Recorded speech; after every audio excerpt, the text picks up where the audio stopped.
I mentioned earlier that I really love Rimsky-Korsakov's Scheherazade, and of course, that's because the music tells this story, and it's just so powerful. So just classical music in general, I really love listening to classical music. But it's not the only thing I listen to. I also listen to modern artists, and I think that a lot of the modern artists help to inspire some of the electronic oriented aspects of this album.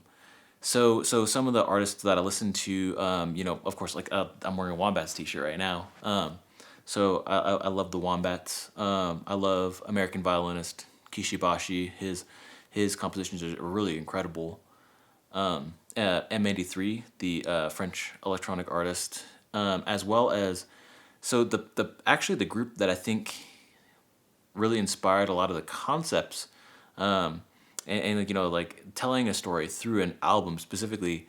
I've seen it best done through Daft Punk, and really with their album Discovery.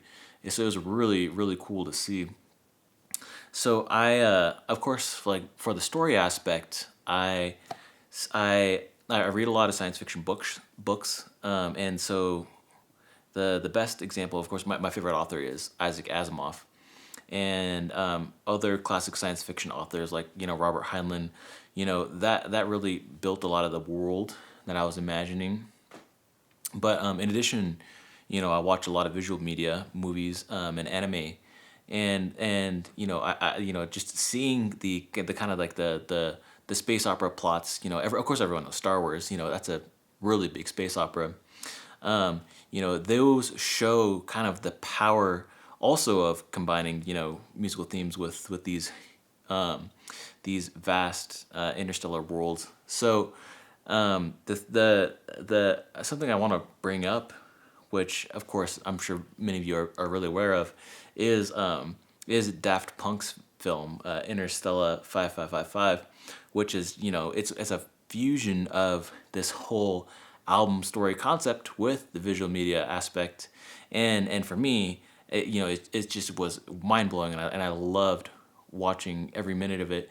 And of course, if I had the opportunity, I'd love to do something similar. And so I think the combination of books, so literature, visual media like movies, along with the musical influences. So those are the main sources of inspiration for the music and the story from this album.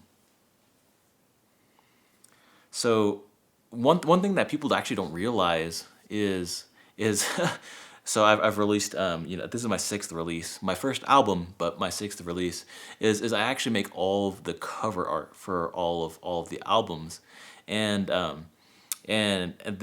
all of these photographs are all photographs from my life. Like people see them and they're like, those are stock photos, and I'm like, no, though that's my life. And so of Sand and Stars, the cover art, you see a sunset, and you see this Jeep in the center. So it's not actually a Jeep, it's a Mahindra. And don't be surprised, that's actually an Indian company. So the photograph was actually taken in India, and so I'm actually in that Jeep in that photograph. What was this? Probably 7 months ago. I went on this journey to India.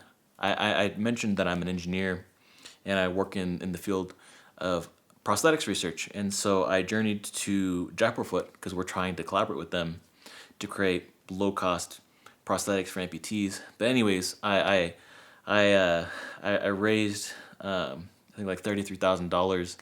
Took all of my undergraduate students. I took 10 students, and we all went on this journey together to India. And the highlight of our trip was one night we were in the deserts of Jaisalmer, and we stayed up all night long, and we wanted to see the sunrise.